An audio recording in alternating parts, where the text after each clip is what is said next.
आप सोने के सिंहासन पर भगवान को विराजमान कर दो और तुम्हारा मन ही पवित्र नहीं तो सोने के सिंहासन से कभी परमात्मा नहीं मिल सकता, वो मिल ही नहीं सकता।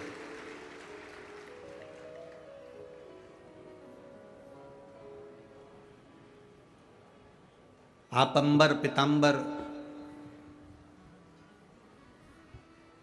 बहुत सारा पीतांबर भी एकत्रित कर कर अगर परमात्मा को दे दो और तुम सोचो कि परमात्मा मिल जाए तो नहीं मिल सकता, क्योंकि मन शुद्ध नहीं, हृदय शुद्ध नहीं।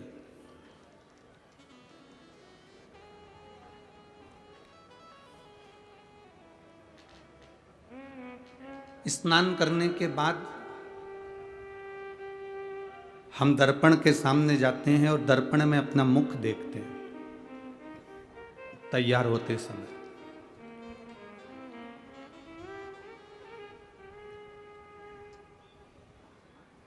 रोज स्नान करते हैं और रोज दर्पण में मुख देखते हैं। जिस तरह से हम स्नान करने के बाद दर्पण में मुख देखते हैं कि मैं ठीक लग रहा हूं कि नहीं लग रहा, मेरा चेहरा कैसा लग रहा है, मेरे बाल कैसे लग रहा है, मेरे कुंडल कैसे लग रहा है, मेरे गले की कंठी कैसी लग रही है, मेरे वस्त्र कैसे लग रहे हैं, मेरे मस्तक का श्री तिलक कैसा लग रहा है, मेरे आंखों का सुरमा कैसा लग रहा है।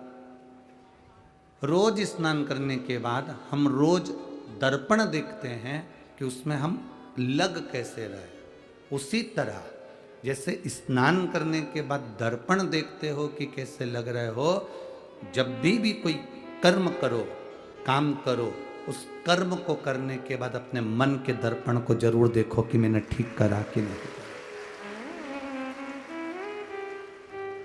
मैंने श्रेष्ठ कर्म करा कि नहीं करा, मैंने किसी का दिल तो नहीं दुखाया, मैंने किसी को तकलीफ तो नहीं दी, किसी को कष्ट तो नहीं दिया, हमारे द्वारा किसी को कोई दुख तो नहीं हुआ। कई लोग कहते हैं हम बड़े दुखी हैं गुरुजी, हम कहते हैं दुख से कब तक भागोगे। संसार में ऐसा कोई बता दो जिसको तकलीफ नहीं हो, जिसको दुख नहीं हो। भगवान राम भी अगर इस मृत्यु लोक पर पधारे हैं, इस पृथ्वी पर अगर मेरे राम जी का अवतार भी हुआ है तो उनको भी दुख सहना पड़ा। तो आप और हम तो क्या है। भगवान कृष्ण भी इस पृथ्वी पर आए तो उनको भी दुख सहना पड़ा। संत तुकाराम जी हो, संत एकनाथ जी हो, मीराबाई हो, कर्माबाई हो, मुक्ताबाई हो, संसार में अगर जन्म लिया है तो कष्ट तो आता है।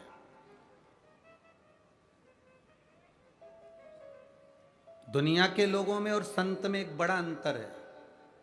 दुनिया के लोग दुख से भागते हैं और संत दुख से भागते नहीं, दुख से जागते हैं, और जो जागता है फिर वो नाम कमा कर बैठ जाता है। हम दुख से भागेंगे तो दुख हमारा पीछा छोड़ने वाला नहीं है, वो तो आज है तो कल भी और कल है तो परसों भी। हम भागने की अपेक्षा संतों जैसा काम क्यों ना करें कि हम थोड़ा सा जागने का प्रयास करें।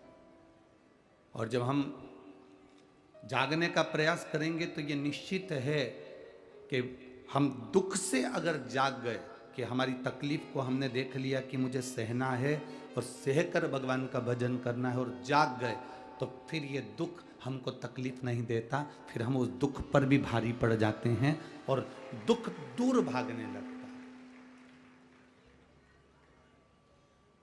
यहाँ इतने सारे बैठे हो आप सभी लोग, और बहुत सारे भक्त लोग टीवी पर आस्था चैनल पर कथा देख रहे हैं, कोई फेसबुक यूट्यूब पर कथा सुन रहा है। कितना डराया था कोरोना के इंजेक्शन ने,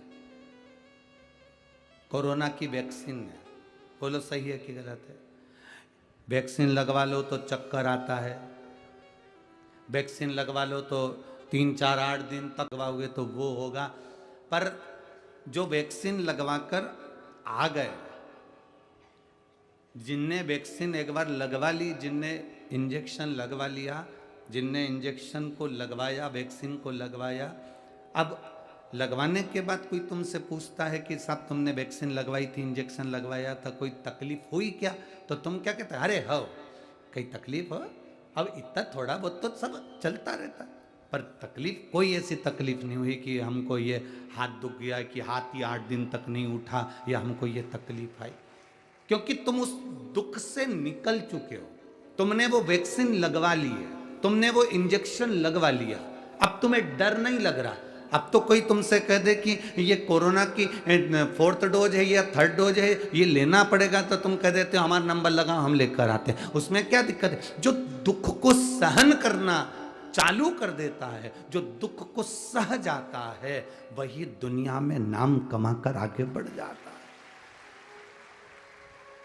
जो दुखी नहीं सह पाया, तकलीफ ही नहीं सह पाया, तो आगे कैसे बढ़ा? राम वन गए तो राम बन गए। अगर राम वन नहीं जाते तो राम कभी राम नहीं बन पाते। राम जी का वन जाना राम जी के बनने का मूल है। राम वन गए तो राम बन गए। अगर राम बन ना जाते तो राम कभी राम नहीं बन पाते। उनके बनने का कारण केवल इतना सा है कि उन्होंने संत, साधु, सन्यासी, तपस्वी और ठोकरों को सहते सहते सहते सहते दुख सहते सहते 14 वर्ष निकाल दिए। और 14 वर्ष निकालकर उनसे पूछा जाए कि तुमने इस वन में रहने पर तुम्हें सुख क्या मिला, तो राम जी कहते हैं जो सुख राज सिंहासन पर नहीं, वो सुख मैं जब संतों के दरवाजे पर, साधुओं के दरवाजे पर, ऋषियों के दरवाजे पर गया तो वो सुख मुझे प्राप्त हुआ। एक मां ने लिखा कि गुरुदेव, हम जिस गांव में रहते हैं वो गांव के सेठ जी ने मंदिर बनवाया है शंकर जी का, और हम उस मंदिर में अगर जल चढ़ाने के लिए जाते हैं तो वो बहुत अपशब्द कहता है।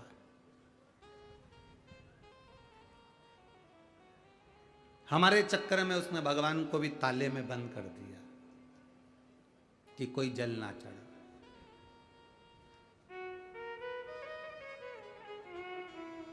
अब हम मंदिर में जल चढ़ाने कैसे जाए?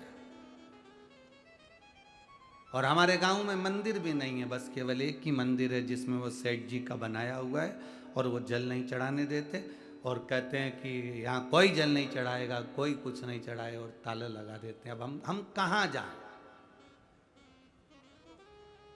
मेरा उस बहन से निवेदन है,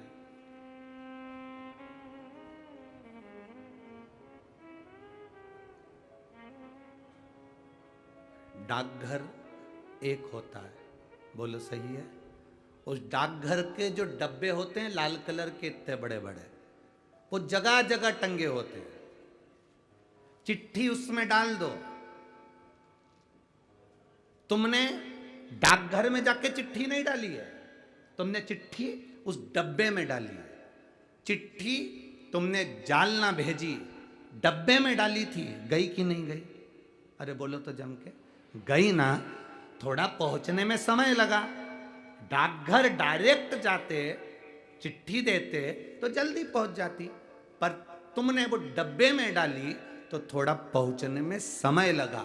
अगर डाकघर बंद है तो निवेदन है, बेलपत्री का पेड़ वो डब्बा है जिसमें जल चढ़ाने से महादेव तक पहुंच जाता है। डाकघर अगर बंद है, तुम डाकघर नहीं जा सकते, डाकघर में ताला लगा हुआ है, और चिट्ठी तुमको जालना तक पहुंचाना है। अगर तुम्हें तुम्हारे जल को महादेव तक पहुंचाना है तो तुम चाहे पीपल का वृक्ष हो, चाहे बड़ का वृक्ष हो, चाहे बेलपत्री का वृक्ष हो, चाहे जो वृक्ष हो, उसमें तुम उस परमात्मा को याद करो और दिल से कहो मेरा शंभु, मेरा शंकर। पीपल के नीचे जल चढ़ाना तो कहना पिपलेश्वर महादेव, बड़ के नीचे जल चढ़ाना तो बटकेश्वर महादेव, बेलपत्री के नीचे जल चढ़ाना तो हर हर महादेव। तुम जहां जल चढ़ाओगे मेरा शंकर उसको स्वीकार कर लेगा, भले तुम डाकघर जाओ मत जाओ। अगर कोई मंदिर में ताला लगा रहा है, ये तो सोचने वाले को सोचना चाहिए कि मंदिर खाली पड़े हुए थे, जिन मंदिर में कोई नहीं जाता था, आज कम से कम ये सनातनी जाकर मंदिर तक तो जा रहे हैं। ये तो उनको सोचना चाहिए जो मंदिर में ताले लगा रहे हैं, जो मना करते हैं कि पानी मत चढ़ाओ, जल मत चढ़ाओ, ये मत चढ़ाओ, वो मत चढ़ाओ। ये उनको सोचना चाहिए कि कम से कम सनातनी जागा है, मंदिर तक तो आ रहा है, और तुम उसमें भी क्लेश करो। तो मेरा निवेदन है, तुम्हारे घर के पास में तुम जहां, और मेरी बुजुर्ग माताओं से निवेदन है, नहीं जा सकती तो तेरे घर में जो गमला हो, उस गमले में भी थोड़ी सी मिट्टी को ऊंची करना और उसको जल चढ़ा देना और वापिस पानी में हो गया मेरा शंकर का गुणगान। अगर मंदिर में तुम्हें जाने से मना ना करें तो तुम मंदिर जाओ, देवालय जाओ, शिवालय जाओ, और अगर मना कर दें तो फिर अपना भगवान की भक्ति जहां बैठकर करोगे वो स्वीकार करेगा। स्वीकार।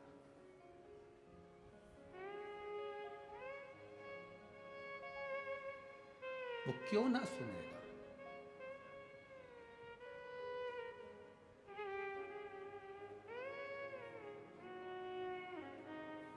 चीटी मंदिर जाती है, झिंगुर, जुआ, अरे बोलो तो जम के, हिरण, हाथी। जरा विचार करिए। श्रीमद् भागवत पढ़ी है आप लोगों ने? सुनी है भागवत? भागवत में सुना होगा। तो भागवत में हाथी के पांव को मगर पकड़ लिया, गज के पांव को ग्रह ने पकड़ लिया, और हाथी सबको बुलाया, कोई नहीं आया। आखिरी में हाथी ने भगवान को बुलाया और भगवान आए, सुदर्शन छोड़ा, ग्रह का शीश कटा, मगर का शीश कट गया, हाथी का पांव छूट गया। हाथी डिप्रेशन में पड़ गया, हाथी का पांव छूटा और हाथी टेंशन में आ गया।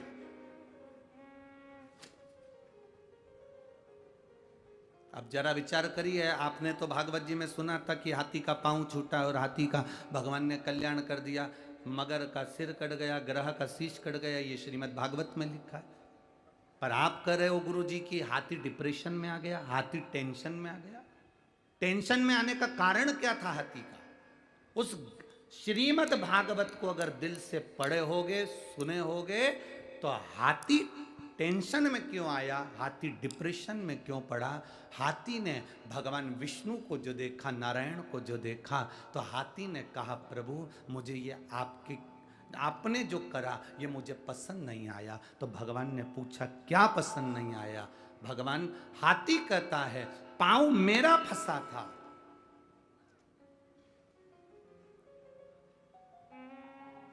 पांव मेरा फंसा था, पकड़ा पांव मेरा था, आपको कल्याण मेरा करना था, और आपने सुदर्शन उठाकर मगर का सिर काट दिया। सबसे पहले कल्याण मेरा होना था और सबसे पहले कल्याण मगर का कर दिया। पहले कल्याण मेरा होना था और आपने कल्याण मगर का कर दिया, उसको परम पद दे दिया, और मैं हाथी पड़ा हूं। भगवान नारायण ने कहा रे हाथी, तू मुझे भज रहा था, तू मेरा भजन कर रहा था, और वो मगर तेरे पांव को पकड़ा था। भजन करने वाले का जो पांव पकड़ता है सबसे पहले वो तरता है।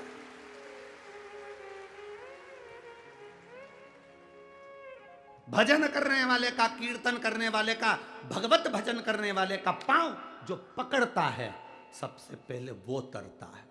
हाथी बाद में तरा, सबसे पहले मगर तर गया, सबसे पहले ग्रह तर गया।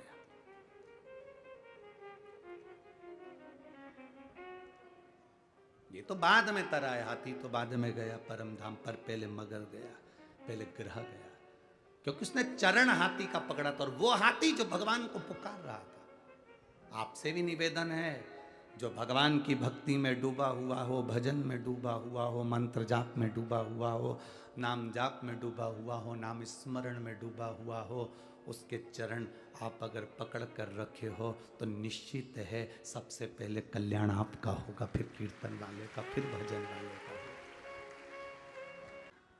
अब पूछा एक बार रामकृष्ण परमहंस जी से, वृंदावन में रामकृष्ण, भारत की भूमि के पहले संत थे रामकृष्ण परमहंस,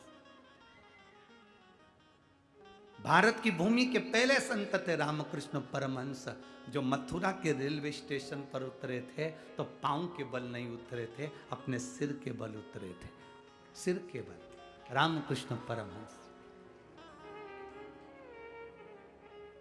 स्वामी विवेकानंद जी ने पूछ लिया था रामकृष्ण परमहंस जी से कि मथुरा के रेलवे स्टेशन पर आप पांव से नहीं उतर रहे हो, सबसे पहले आप ट्रेन से अपने सिर को बाहर निकालकर जमीन पर रख रहे हो, सिर के बल उतर रहे हो, ऐसा क्यों? तो रामकृष्ण परमहंस जी ने कहा था, जिस ब्रज की रज में मेरे भगवान ने अपना चरण रखा, उस ब्रज की रज में सबसे पहले मैं अपना सिर रखना चाहता हूं, सिर रखा। वृंदावन के लोगों को मालूम पड़ा कि रामकृष्ण परमहंस जी आए हैं, तो ब्रज के लोग इकट्ठे होकर आ गए। रामकृष्ण परमहंस जी से पूछा कि एक बात बताओ। रामकृष्ण परमहंस जी से कहा, संत देव गुरुदेव एक बात बताओ, भगवान कृष्ण की बंसी में ऐसा क्या था कि गोपियां आधी रात को दौड़ कर आ जाती थी? भगवान कृष्ण की बंसी में ऐसा क्या था कि गोपियां आधी रात को भाग कर आ जाती थी? भगवान कृष्ण की बंसी में ऐसा क्या था कि गोपियां सुध भूल कर आ जाती थी? ऐसा बंसी में था क्या? ऐसा बंसी में था क्या जो गोपियां सुध भूल कर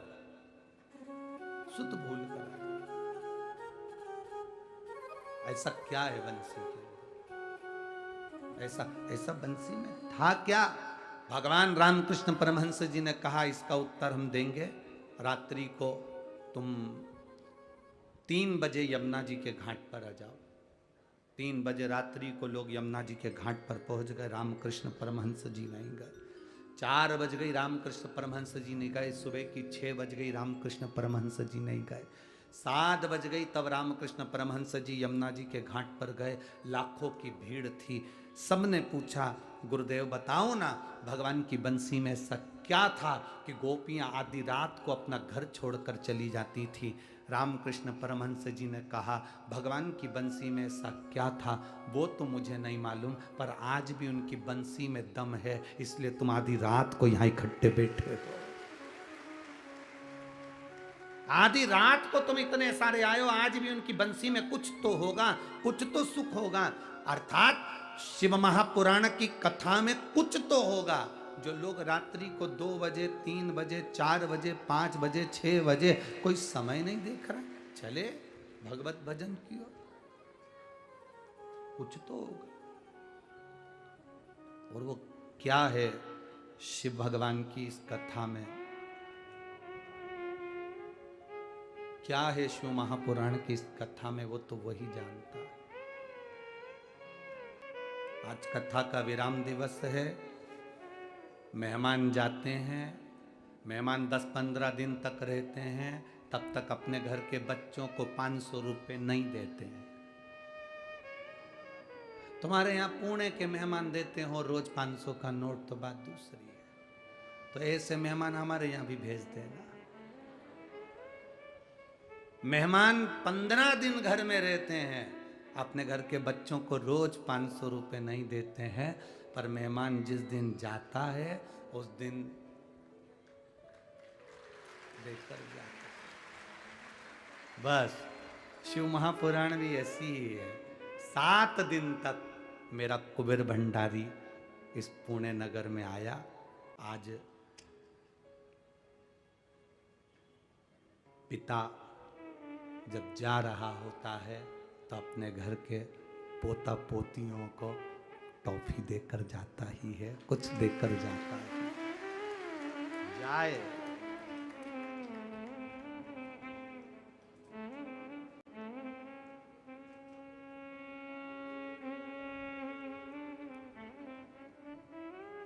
विदाई का दिन रहता है 7वां दिन, पर खुशी का दिन भी होता है 7वां दिन, क्योंकि 500 रुपये मिलते हैं। मौसी जाती है, मामा जाते हैं, काका जाते हैं, भाऊ जाते हैं, जीजी जाती है, जीजा जाते हैं, तो दुख तो होता है कि जा रहे हैं, पर बच्चों को खुशी इस बात की भी होती है, दरवाजे के पास इसलिए खड़े होते हैं, बुआ जी बैग ले जाते, बच्चे इसलिए हैं क्योंकि जाएगी ना तो कुछ दे के जाएगी। खुशी है, जाने का दुख भी है, प्रसन्नता भी है।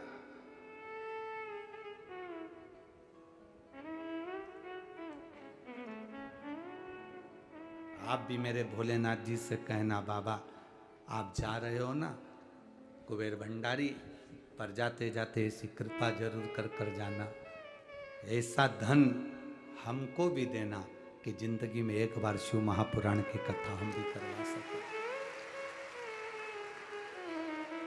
ऐसा वैभव हमको भी दे। 7वें नंबर का जो विनायक का वर्णन, अष्ट विनायक में 6 विनायक का स्मरण अपन ने कल तक करा था। 7वें जो विनायक का वर्णन किया गया है वो विघ्नेश्वर विनायक, विघ्नहर्ता।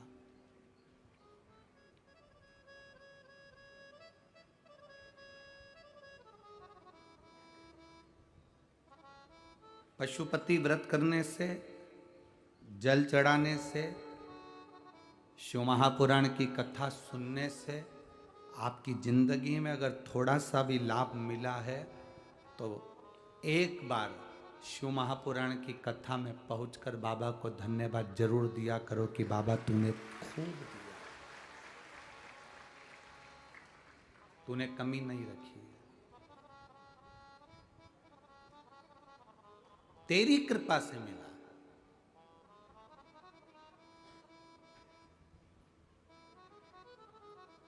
और तू कृपा नहीं करता तो ये कुछ नहीं। और एक बहुत अच्छी बात अपने भीतर उतारना, एक लोटा जल चढ़ाना पर दिखावे से नहीं, पशुपति व्रत करना तो भगवान को रिझाने के लिए, दिखावे के लिए।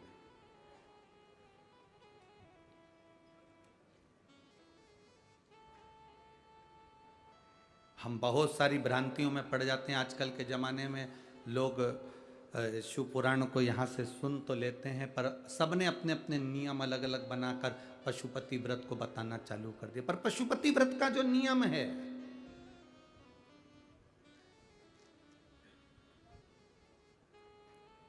उसमें सबसे मूल है, सुबह की पूजन कर कर जो थाली लेकर आए हो उसको रख देना, शाम को 6 दिए लेकर जाना, प्रसाद एक साथ लेकर जाना, मंदिर में जाकर जब 6 दिए जमीन पर रख दो, 5 दिए प्रज्वलित कर दो, तब प्रसाद के 3 हिस्से करना।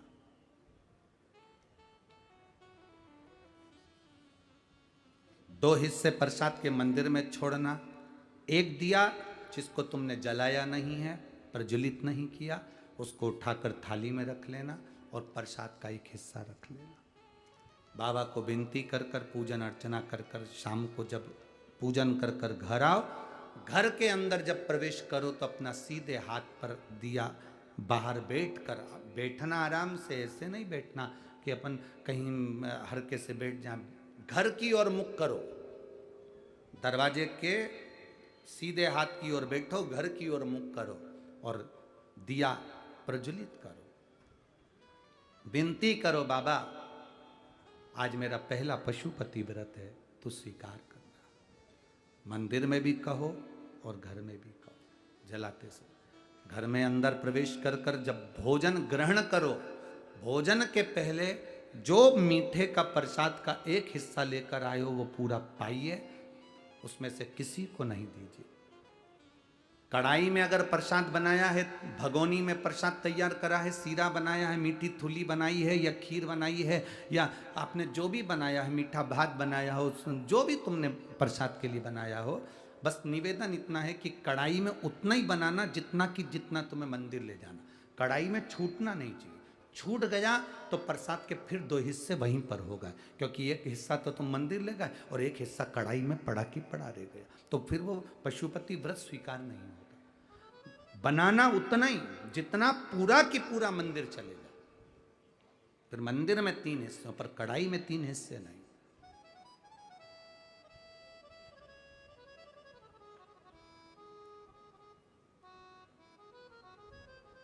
पांच व्रत पूर्ण हो, 5वां व्रत जब हो तब एक श्रीफल, एक स्वाट, जो भी आप बाबा को समर्पित कर सकते हो, फूल की पंखड़ी हो, चावल हो, जो आप दे बाबा को वो समर्पित करो। श्रीफल भेंट बाबा को चढ़ाकर विनती करो, आज मेरा व्रत पूरा हो रहा है, तो कृपा करना मेरे बाबा, पशुपतिनाथ बाबा, ऐसी कृपा करना कि तू मेरी झोली जो मांगा है वो देना।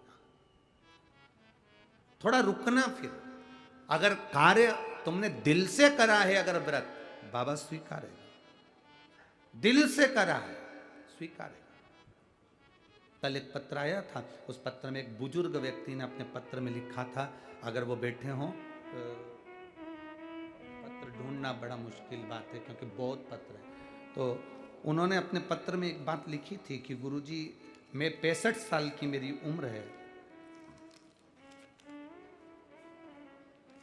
पत्र ढूंढना तो मुश्किल है। 65 साल की मेरी उम्र है, मेरे शरीर में एक बीमारी हो गई है, जिस बीमारी के चलते मैं चल फिर नहीं सकता, मेरी नसें चोक हो गई है और मैं जा नहीं सकता था। कई महीनों तक हॉस्पिटल में पड़ा रहा। वो बीमारी ऐसी थी जिसमें शरीर मेरा पूरा चोक होते चले जाता है, नसें बंद होती चली जाती है। उस बीमारी का नाम भी उन्होंने लिखा था, जिस बीमारी का इलाज पूरे ना तो भारत में है ना विदेश में है। शरीर पूरा बेकार हो गया था, पड़ा रहता था। डॉक्टर ने कह दिया था इसका कोई इलाज नहीं है और तुम इनको घर ले जाओ। घर में भी पड़ा रहता था क्योंकि पाँव काम नहीं करते थे, शरीर काम नहीं करता था, बोल पाता नहीं था।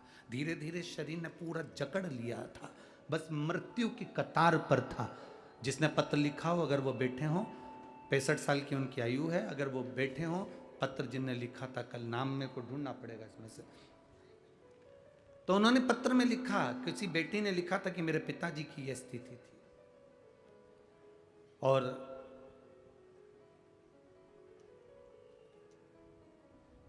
एक लोटा जल शिव जी को चढ़ाना प्रारंभ कर और बेलपत्री मेरे पिताजी ने खाना प्रारंभ करी। आज पूरे गांव में, आप ही ने लिखा था, हाथ उठाकर दोनों हाथ हिला दो एक बार। हाँ जी, वो नाम तो हम नहीं ढूंढ पाएंगे, आपको साधुवाद, कम से कम आपने खड़े होकर अपना भाव का एक बार हाथ हिला दीजिए। श्री शिवाय नमस्तुभ्यं। अब ठीक है, वो चलते हैं बढ़िया जी, बाबा की कृपा। बैठिए। शिव तत्व इसी को कहते हैं। डॉक्टरों ने भी जवाब दे दिया, बैठो बहन बैठो, डॉक्टरों ने भी जवाब दे दिया था और कहीं इलाज नहीं। तब वो बेलपत्री, आखिरी सार तत्व है शंकर पर चढ़ा हुआ जल और बेलपत्र। और उसमें उन्होंने एक बात बहुत अच्छी लिखी, गुरुजी, जो फुलेरा दूज आती है, जो शिवरात्रि के बाद में आती है, उस फुलेरा दूज का धतूरा बड़ा काम का आता है। मेरे पिता की वो नसें जो डॉक्टर मना कर दिया था, आज मेरे पिताजी पूरे गांव में घूमते हैं और उनका पांव भी चला, हाथ भी चला और मुख की वाणी भी वापिस है। मुख की वाणी भी वापिस है। ये शिव तत्व, ये उघड़ी है। विश्वास रखिए, भरोसा पक्का रखिए, दृढ़ी। एक माँ ने अपने पत्र लिखा, उस पत्र में एक माँ ने लिखा, मैं मालन एकनाथ गायकवाड़, उचित बीड़ जिले की रहने वाली हूं। कहीं बैठी हो तो हाथ हिला सकती हैं।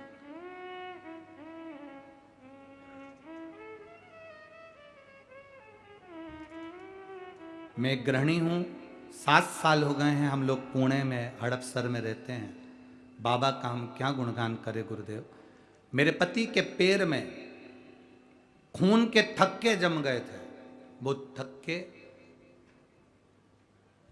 ऑपरेशन के बिना नहीं निकल सकते थे, पर आप कहते हो कि बाबा पर जल चढ़ाकर पीने का फल क्या है। एक लोटे जल का मैं वर्णन करूं गुरुदेव। शिव जी पे चढ़ाकर पति को पीने के लिए जल देती थी।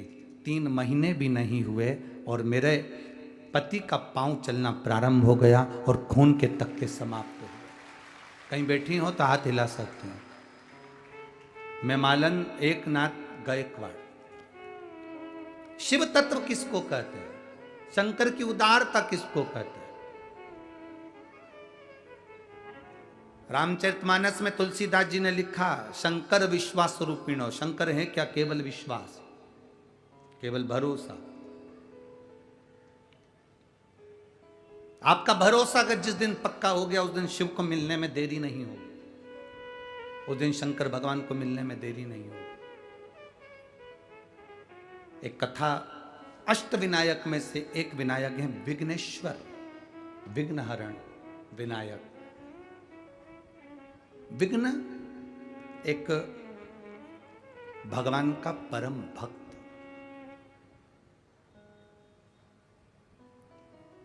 शिव जी का परम भक्त है विघ्न, परम भक्त।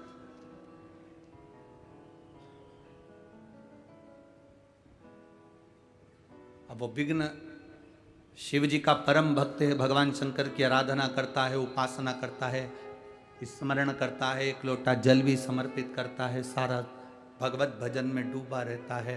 भगवान, उस विघ्न का नियम था शिव जी की अर्चना करना। उसकी अर्चना करने का तरीका दूसरा था।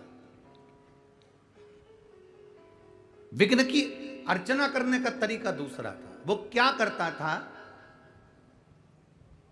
उसका एक नियम बड़ा प्रबल था कि वो शिव के मंदिर में, शिवालय में जाने का जो रास्ता होता था, उस रास्ते पर जितने पत्थर पड़े होते थे, उन पत्थर को बीन कर एक कोने में पटक देता। विघ्न का भजन करने का तरीका। महाराज, विघ्न शिव जी का एक भक्त है, विघ्न शंकर का एक भक्त है, पर लोग कहते हैं ये विघ्न शिव का भक्त, दुनिया के काम में विघ्न डालने वाला विघ्न शंकर का भक्त। हाँ, शिव का भक्त है विघ्न।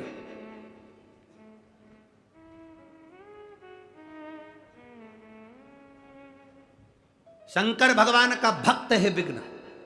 तो क्या विघ्न तो ऐसा है कि लोगों के काम में विघ्न डाल देता है, लोगों का काम बिगाड़ देता है, उसको विघ्न कहते हैं? हाँ, वो ही विघ्न, वो शंकर भगवान का भक्त है। इसीलिए तो शिव महापुराण की कथा कहती है, शंकर जी को एक लोटा जल चढ़ाकर जाना। तुम्हारे बेटे की शादी नहीं हो रही हो, बेटी की शादी नहीं हो रही हो, दुकान नहीं डल रही हो, कोई काम दिक्कत आ रही हो, शंकर भगवान को एक लोटा जल चढ़ाकर जाना, विघ्न आ ही नहीं सकता, क्योंकि वो शिव का भक्त है।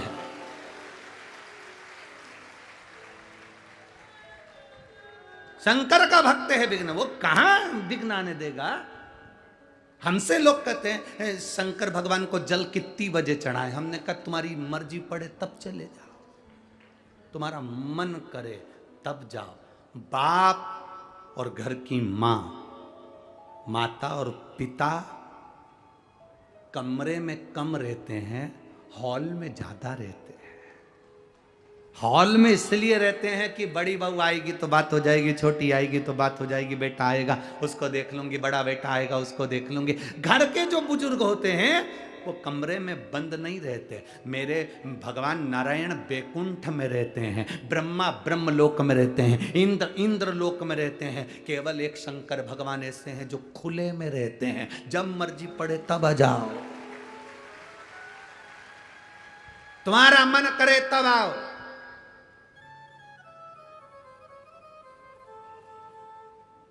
शिव का दरवाजा और शमशान का दरवाजा कभी बंद नहीं होता। क्यों?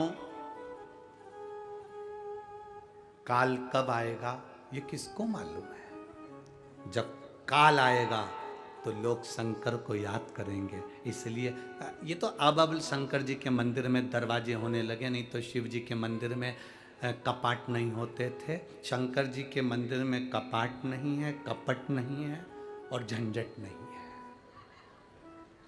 शिव जी के मंदिर में ये तीन चीजें है ही नहीं, एक कपाट, दूसरा कपट और तीसरी झंझट। फालतू की झंझट भी नहीं शंकर जी के मंदिर में कि भोग लगाना पड़ेगा, 56 भोग देना पड़ेंगे, कपड़े देना पड़ेंगे, भगवान को खूब अच्छे हार पहनाना पड़ेंगे, खूब अच्छी आभूषण लाना पड़ेंगे, झंझट नहीं।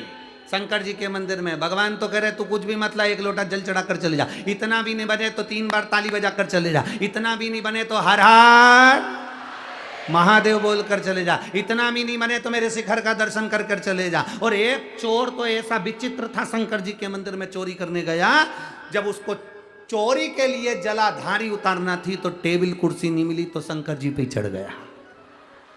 ऐसे भी भक्त हैं। और शिव जी ने उसको भी देखकर वर दे दिया, मांग तुझे क्या चाहिए। वो कहे मैं तो चोरी करने आया था। शंकर भगवान बोले ऐसे चोटे तो हमारे मंदिर में आते रहते, तू तो मांग ले, तू मांग। क्या चलेगा। शिव तत्व की प्राप्ति शंकर का गुणगान औघड़ी है। शिव तत्व को जानना है महाराज। विघ्न शंकर का उपासक शिव की भक्ति में लगा। और जब विघ्न शंकर की भक्ति में लगा रहा, ब्रह्मा जी के पास में शिव जी ने उसको भेज दिया तो ब्रह्मा जी की भक्ति करी। और ब्रह्मा जी ने भगवान नारायण के पास भेज दिया तो नारायण की भक्ति करी। भगवान नारायण ने कहा मांगो तुम्हें क्या चाहिए। तो कहा प्रभु मैं आपसे क्यों मांगू। विघ्न के शब्द कितने विचित्र हैं कि मैं नारायण से क्यों मांगू। अगर मैं शंकर की भक्ति करता हूं तो शंकर से मांगूंगा। मैं ब्रह्मा जी से क्यों मांगू, मैं शंकर जी की भक्ति करता हूं तो शंकर जी से मांगूंगा। नहीं मांगा। आखिरी में देवादिदेव महादेव के पास में आ गए और महादेव से आकर प्रार्थना में लग गए तो शिव जी ने तुरंत उसी समय अपने पुत्र गणेश से कहा गणेश जरा विघ्न से पूछ कर आओ कि विघ्न को चाहिए क्या। भेजो। गणेश जी महाराज गए और विघ्न के पास में जाकर पूछा बोल विघ्न तुझे क्या चाहिए।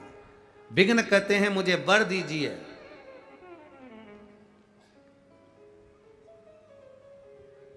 मुझे वर प्रदान करो। गणेश जी ने पूछा कौन सा वर। अब पिताजी ने बोला था कि जो मांगे देख कर आना, वर मांग ले। तो विघ्न कहता है मुझे वर दीजिए, मैं दूसरे के काम में विघ्न डालूं, मेरे काम में कोई विघ्न ना डाले। अब विघ्न ने वर क्या मांगा, मैं दूसरे के काम में विघ्न डालूं पर मेरे काम में कोई विघ्न ना डाले। अब गणेश जी उनने तो पिताजी ने कहा था कि जो विघ्न मांगे दे देना, जा जरा मिलकर। और उन्होंने कह दिया तथास्तु, तू दूसरे के काम में विघ्न डाल पर तेरे काम में कोई विघ्न ना डाले। इसमें के विघ्न वाले बहुत सारे लोग हैं, अपने काम में कोई विघ्न ना डाले, दूसरे के काम में तुम खूब डालो। ऐसे लोग आज भी हैं। अपने स्थान पर बैठकर भगवान देवादिदेव महादेव से आज कथा का विराम दिवस है, दिल से बाबा से प्रार्थना करिए भगवान देवादिदेव महादेव आपके हृदय की बात को श्रवण करे, भाव के साथ में जहां जगह मिले वहां बैठकर भाव से बोलिए। जो कार्यकर्ता भी खड़े हुए हैं वो भी भगवान देवादिदेव महादेव से भाव से प्रार्थना करें, दिल से जहां जगह मिले वहां बैठकर भाव से बाबा को बोलिए।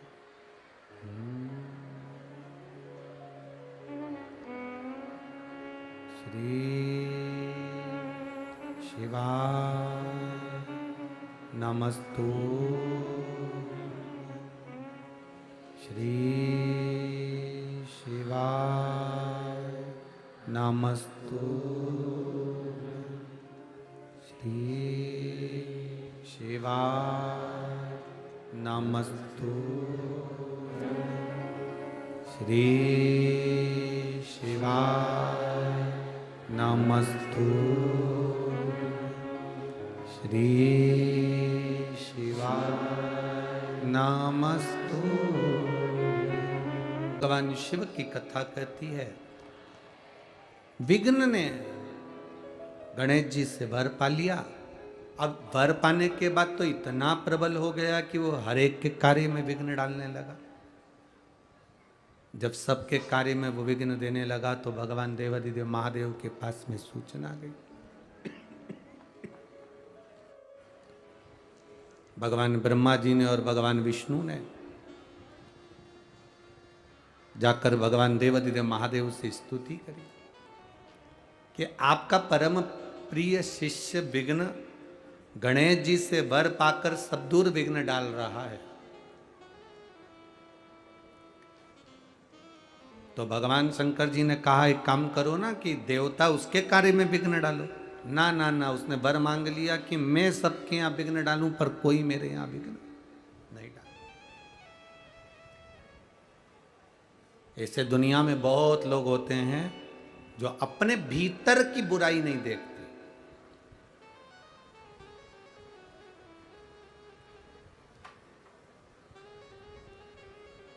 अपने भीतर का ऐब नहीं देखते।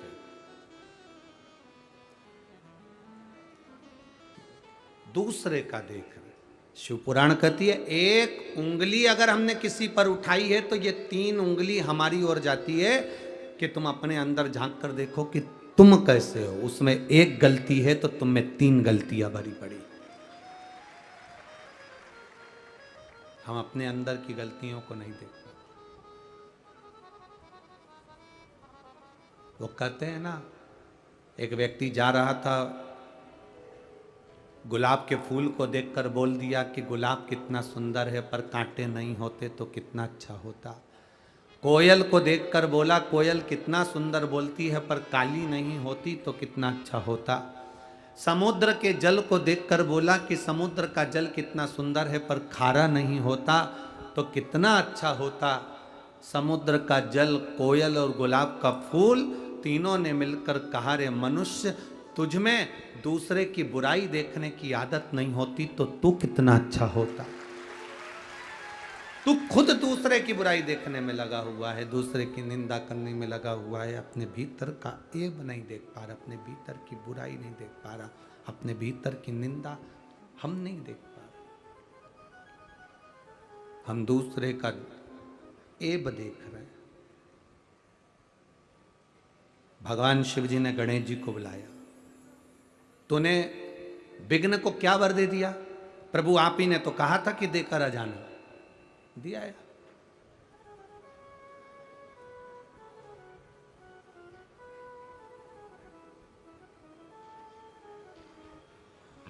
आप ही ने तो कहा था कि देकर आओ, तो मैं दिया है। कभी कभी गलती हो जाती है। एक डॉक्टर ने एक मरीज से कहा कि बिल्कुल हल्का भोजन करना, एकदम हल्का।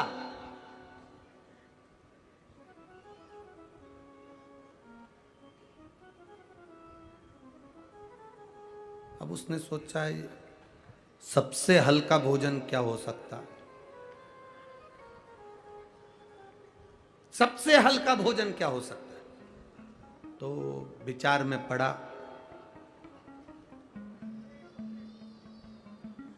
एक जगह पर रोटी बन रही थी, उसने देखा कि ये रोटी का जो आटा है, हाथ में लिया तो भारी है, रोटी बनी वो भी भारी है। उसको डालकर देखा पानी में तो वो डूबने लगी। तो उसने सोचा इससे हल्का भोजन कुछ और ढूंढना पड़ेगा। फिर उसने एक जगह पर देखा कि पूड़ी बन रही थी कढ़ाई में तेल में। तो पूड़ी जैसे ही नीचे गई, तेल में ऊपर तल के आ गई। तो उसने सोचा इससे हल्का कुछ नहीं हो सकता। इससे हल्का क्या, जो तेल से बाहर निकल जाए, एकदम हल्की बन के ऊपर तैरती रहे। डॉक्टर ने कहा था हल्का भोजन करना, उसने इतना हल्का करा है, इतना।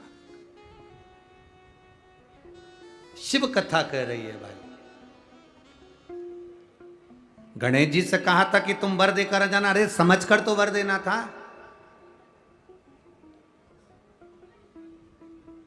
ज्यादा खुश होकर प्रसन्नता में कभी कोई वर मत दो। पतियों से निवेदन है, कभी प्रसन्नता में वर मत दो। खुश होकर, आज तेरा बर्थडे है, मेरा मन कर रहा है जो तू मांगेगी मैं दे दूंगा। वो भी समझदार थी, उसने कह दिया तलाक। समझदार थी, उसने कहा कभी खुश होकर मत बोलो कि आज मैं बड़ा खुश हूं, तू जो मांगेगी मैं दे दूंगा, तू जो मांगे मैं दे दूंगा। ना ना, बड़ी प्रसन्नता में दशरथ जी ने वर दे दिया था कैकेयी को, और राम जी को 14 वर्ष बन जाना पड़ा। तुम ज्यादा प्रसन्न हो तो कभी वर और वचन देने की बात ही मत करो। अगर रामायण पढ़ी है तो पत्नी भी कितनी खुश हो तो भी मत बोलना कि मैं बहुत खुश हूं, तुम जो मांगोगे दे दूंगा। बिल्कुल नहीं, कभी मत। गणेश जी ने वर दे दिया, विघ्न को वर मिल गया। शंकर जी ने कहा तुम साधो इसको। गणेश जी कहने लगे अब चिंता मत करो, आपने कह दिया ना मैं साधू, अब मैं साध लूंगा। भगवान गणेश जी विघ्न के पास पहुंच गए। गणेश जी इतने चतुर थे कि विघ्न जहां विघ्न डालने के लिए जाता था, गणेश जी उस विघ्न को अपने पास बुला लेते थे और खुद तो मोदक खाते थे, उसको इतना खिला देते थे कि विघ्न पलंग पर सोता रहता था, विघ्न जाने डालने के लिए जा ही नहीं पाता, पड़ा रहता। अब सबके घर के काम सुलझने लगे। एक दिन विघ्न ने गणेश जी से पूछा कि मैं दुनिया के लोगों के काम बिगाड़ता हूं और तुम मेरे बिगाड़ रहे हो, ये अच्छी बात है। गणेश जी ने कहा वचन मैंने दिया था और तूने मुझे वचन में फंसा लिया, इसलिए अगर तू चाहता है कि तेरे कार्य में विघ्न ना आए तो तू मेरी शरणागति ग्रहण कर ले। विघ्न ने गणेश जी के चरण पकड़ लिया, आज के बाद कभी विघ्न नहीं डालूंगा, ये निश्चित है, पर मेरी एक शर्त है गणेश जी। गणेश जी ने पूछा क्या शर्त? आपको मुझे अपने साथ में रखना पड़ेगा, तुम्हारे नाम के साथ मेरा नाम जोड़ना पड़ेगा। भगवान गणेश जी ने कहा अगर दुनिया का भला हो रहा है तो तेरा नाम मेरे साथ जोड़ने में जाता क्या? तो भगवान गणेश जी ने अपना नाम रख लिया विघ्नेश्वर, विनायक, विघ्नहर्ता।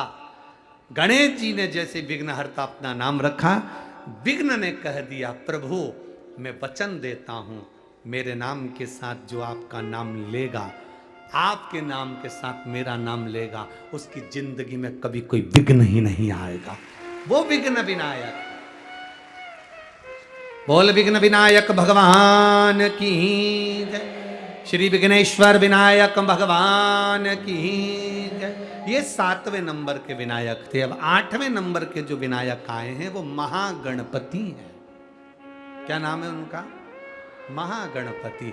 महागणपति का मतलब होता है कि जो बहुत विशालतम स्वरूप में हो और विशाल उनकी सोच हो। शरीर विशाल होने से कुछ नहीं होता, मन और सोच विशाल होना चाहिए।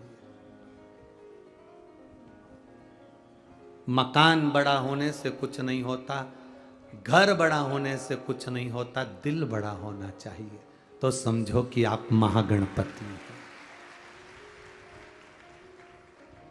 जिस घर में बहुएं भोजन बनाए, पोहा बनाए, उपमा बनाए, खीर बनाए, सामान बनाए, भजिया बनाए, पकोड़ा बनाए, समोसा कचौड़ी बनाए, और बहुएं या बेटियां या घर की नारी या घर का व्यक्ति बनाते समय सबसे पहले बाहर देने की अपेक्षा अपने लिए कटोरी में पहले से निकाल के रख ले, समझ लेना वो महागणपति नहीं है। महागणपति किसको कहा गया? दूसरे को खिलाकर खुद खुश हो जाना, दूसरे को सुख देकर स्वयं सुखी हो जाना, ये महागणपति का रस्तत्व है। कईयों की आदत रहती है घर में कुछ भी सामान पहले बना, पहले अपने लिए निकाल के रख लिया, बाद में फिर बाहर, क्योंकि खत्म हो गया तो टेंशन तो इनको रहता ही है कि खत्म हो गया तो। और कई ऐसे होते हैं जिनको विश्वास है मैंने अगर इतनी खीर बनाई है, मैंने इतना सीरा बनाया है, मैंने इतना उपमा बनाया है, उसको अपने अन्नपूर्णा पर भरोसा है, उसे अपने शंकर पर भरोसा है, तो वो बचाता नहीं, उसको मालूम है बचेगा, अपने आप बचेगा, उसमें बचाने की जरूरत नहीं, बच जाएगा, अपने आप बचेगा।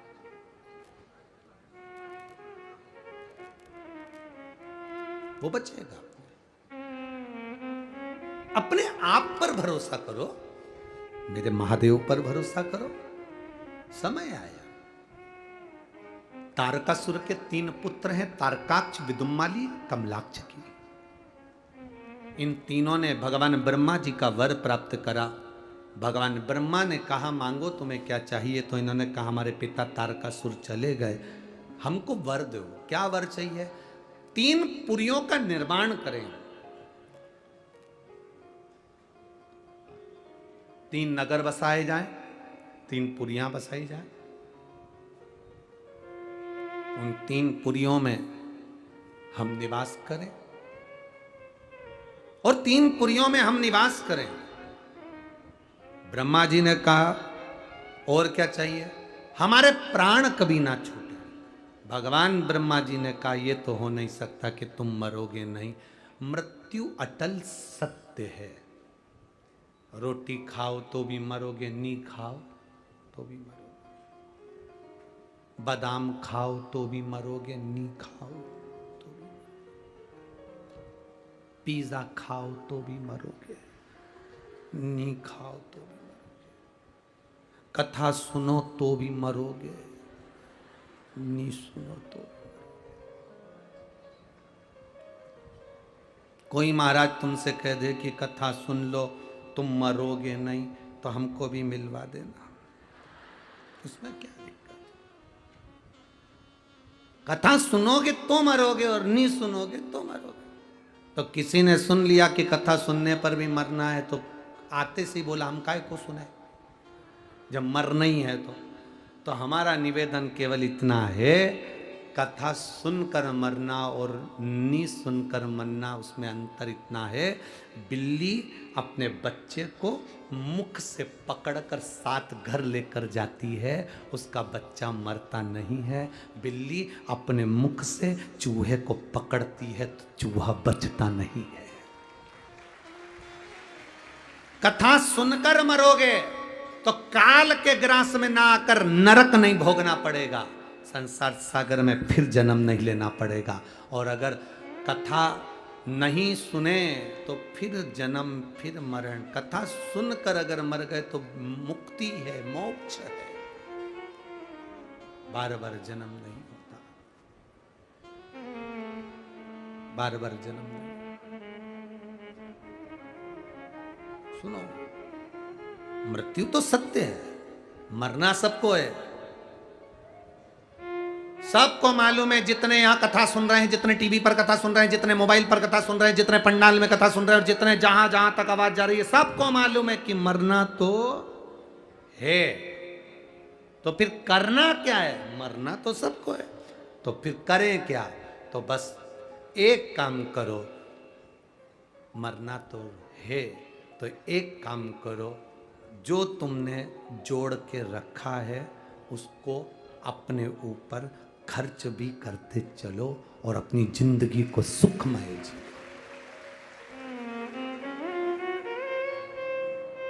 जोड़ा जोड़ा जोड़ा और आखिरी में यहीं पे छोड़ा, और फिर इतना बड़ा फोटो लग गया और उस पे प्लास्टिक के फूल की माला। और जो अब यार 7-8 दिन के बाद में फिर 16 श्राद्ध आएंगे, लोग खीर और पूड़ी को मिला के तुम्हारे फोटो में चिपकाएंगे। पूरे साल खीर पूड़ी चिपकी रहेगी और तुम ऐसे ही स्माइल देती रहोगी और पूरी चिपकी।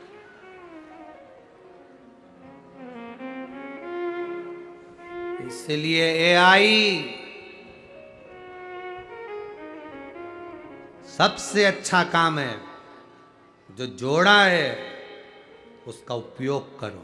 हम तुमसे नहीं कहेंगे कि यह सब दान कर दो, बिल्कुल मत करो, अपने ऊपर खर्च तो करो, अपनी जिंदगी खुश होकर जियो, फुल एंजॉय के साथ, आनंद के साथ अपने जीवन को जियो।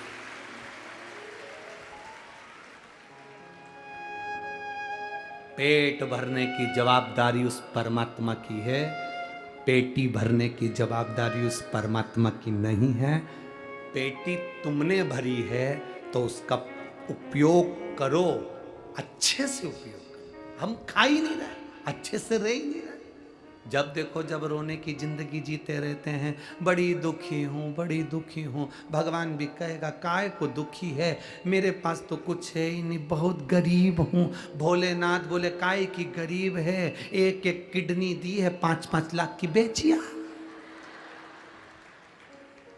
काय की गरीब, जब देखो जब एक रोना गरीब है, गरीब है। काय का गरीब? मेरे भोलेनाथ जिसको जन्म देते हैं उसको करोड़पति बनाकर पैदा करते हैं। ये तुम में क्वालिटी होना चाहिए, तुम क्या अपने आप को निखार सको, अपने आप को निखारो। तुम्हारे कमरे में तुम कचरे का डब्बा नहीं रखते, तुम्हारे कमरे में तुम अटाला सामान नहीं रखते, तुम्हारे कमरे में फालतू की चीज नहीं रखते, तुम्हारे कमरे में तुम कबाड़ा नहीं रखते। तो ये भोलेनाथ अपनी पृथ्वी पर भी अटाले को नहीं रखते, तुम कीमत वाले हो इसलिए रखा है। तुम अपनी कीमत को तो पहचानो, तुम अपनी वैल्यू को तो पहचानो कि तुम कितने कीमती हो, कितने कीमत वाले हो तुम। कभी मत कहना कि मैं गरीब हूं। अब तो हमेशा कहना मेरे बराबर दुनिया में कोई सेठ नहीं होगा। दिन भर अगर बोलोगे कि मेरे बराबर कोई सेठ नहीं होगा तो भगवान भी मुंह से निकली हुई सरस्वती को सत्य करेगा और सेठ बनाकर छोड़ेगा।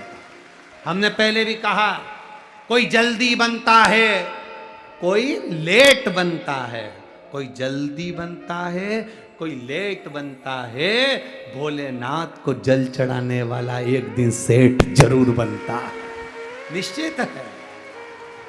आप किसके भरोसे? बोल बम का नारा है, बनेगा वो, मिले। एक पत्र आया है, पत्र तो बहुत सारे आए, देखो पत्रों का क्रम।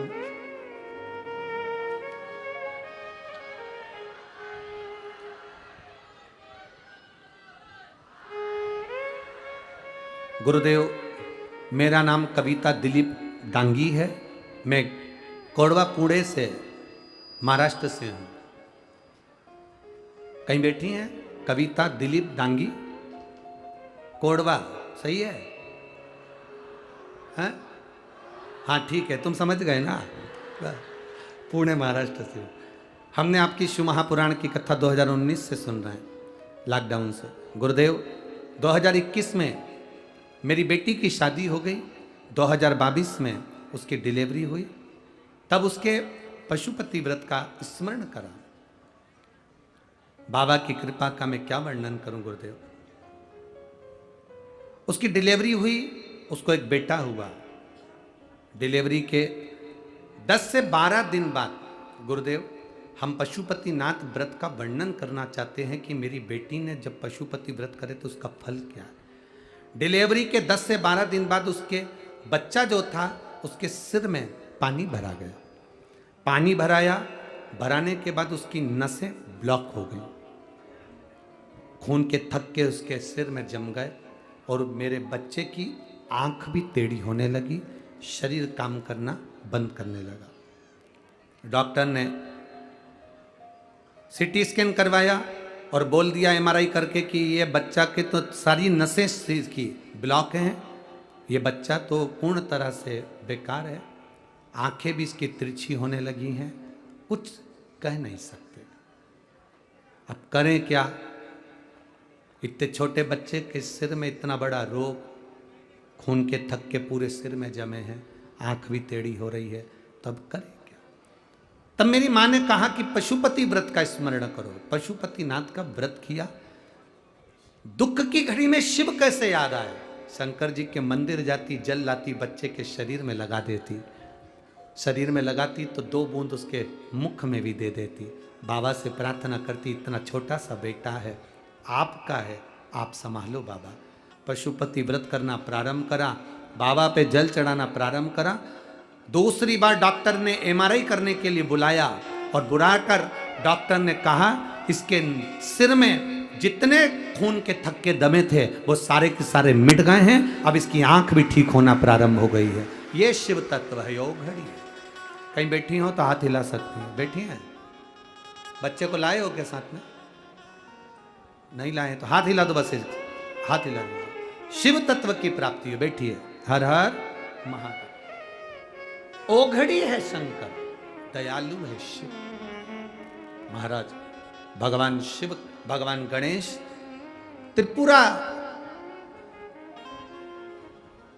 3 पुरियों के मालिक तारकाक्ष, विदुम्माली, कमलाक्ष की त्रिपुरी को भगवान गणेश जी महाराज ने शिव जी के साथ मिलकर उस आनंद के साथ पशुपतिनाथ का रूप रखकर शंकर भगवान ने तारकाक्ष, विदुम्माली और कमलाक्षकी को मारा।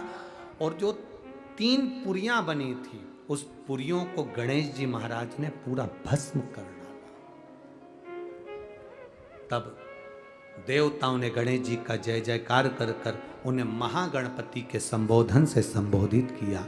बोल महागणपति विनायक भगवान की। भगवान महागणपति बनकर विराजित होते हैं, आनंद विराजमान हुआ। अष्ट विनायक का ये सुंदर भाव आनंदित करने वाला है। भादों के महीने में यह अष्ट विनायक की कथा कोई साधारण है, हमारे जीवन की सार्थकता।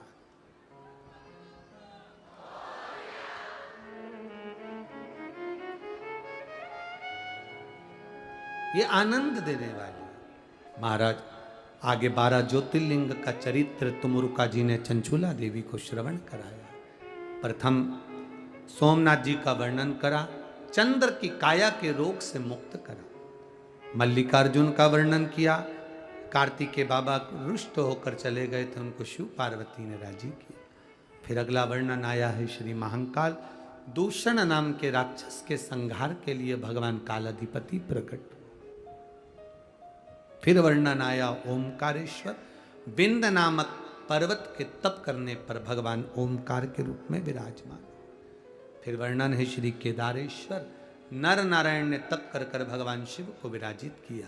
अगला वर्णन है भीमाशंकर, कुंभकर्ण का बेटा भीम जिसने उपद्रव मचाया, शिव जी ने उसका संहार करा, शिव जी वहां भीमाशंकर के रूप में विराजमान हुए। अगला वर्णन है काशी विश्वनाथ, मनु शत्रुपा ने तप कर कर भगवान शिव को काशी में विराजित करा, गंगा वहां मिलने के लिए आई, काशी विश्वनाथ के रूप में विराजे। अगला वर्णन है त्र्यंबकेश्वर, गौतम बाबा पर गौ हत्या का दोष लगा। गौतम बाबा पर जब गौ हत्या का दोष लगा, उस दोष से ब्रह्मा विष्णु महेश तीनों ने जाकर उन्हें मुक्त करा, भगवान त्र्यंबकेश्वर के रूप में विराजित। महाराज अगला वर्णन है श्री वैद्यनाथ, रावण भगवान शंकर के शिवलिंग को लेकर चला, संध्या करने के भाव से भूमि पर रखा, वो शिवलिंग उठा नहीं तो वैद्यनाथ जी के रूप में विराजमान हुआ। फिर वर्णन आता है श्री नागेश्वर, दारुक नाम के राक्षस का संहार भगवान शिव करते हैं, नागेश्वर के रूप में विराजमान होते हैं। अगला वर्णन है फिर रामेश्वर, भगवान राम जी ने शंकर भगवान की पूजन कर स्थापना कर लंका पर विजय प्राप्त करी। भगवान कृष्ण ने नागेश्वर की पूजन कर कर द्वारका में आनंद पाया। भगवान राम जी ने रामेश्वर की स्थापना कर कर अयोध्या में आनंद पाया। शिव पुराण की कथा कहती है, शंकर भगवान की पूजन चाहे कृष्ण हो, चाहे राम हो, चाहे दत्त हो, चाहे नारायण हो, चाहे लक्ष्मी हो, चाहे ब्रह्मा हो, चाहे इंद्र हो, चाहे पांडव हो, चाहे कौरव हो, ऐसा संसार में कोई नहीं जन्मा जिसने शिव की आराधना नहीं करी, सबने शंकर की आराधना। फिर वर्णन आया है श्री कृष्णेश्वर, सुधर्म नाम के ब्राह्मण की 2 धर्म पत्नी थी, घूष्मा और सुदेहा। सुदेहा के यहाँ संतान नहीं थी तो घूष्मा ने अपना बेटा दे दिया। उस बेटे को पाल पोस कर बड़ा करा, शादी हो गई, बहू आ गई, बहू को मालूम पड़ा मेरी असली सास घूष्मा है, सुदेहा को पूछना बंद कर दिया। पूछना बंद करा तो सुदेहा को क्रोध आया, बेटा नहीं रहेगा तो बहू किस काम की। बेटा सो रहा था, तलवार से टुकड़े कर कर कपड़े में बांध कर तालाब में फेंक दिया। 1 हफ्ता हो गया, बेटे को मरे। घूष्मा को याद आई मेरा बेटा बहुत दिन से नहीं दिखा। याद कर कर शिवलिंग का निर्माण कर कर पूजन कर कर तालाब में विसर्जन करने जा रही थी। बेटे को याद किया, तैरता हुआ बेटा 1 हफ्ते पहले मरा हुआ वो जीवित वापिस निकल कर बाहर आया। वो कृष्णेश्वर महादेव है। शिव महापुराण की कथा कहती है, ये भगवान शंकर का पावन चरित्र है। भगवान शिव ने तुमरुका जी से कहा, तुमरुका जी जिस स्थान पर शिव महापुराण की कथा होती है वो स्थान साधारण नहीं होता, मेरा कैलाश बन जाता है और मैं वहां काशी और कैलाश जानकर वर प्रदान करता हूं। अपने मस्तक की बेलपत्र उतार कर पोथी पर समर्पित भगवान देवाधिदेव महादेव करते। ये शिव तत्व साधारण नहीं, इसको जानना बड़ा कठिन है। पवित्र शिव महापुराण की कथा चल रही थी अष्टविनायक, आज वो विराम की ओर जा रही है। बहुत भाव के साथ में आप लोगों ने इस कथा को, पुणे नगर में लोगों ने कहा था यहाँ लोगों के पास समय नहीं है।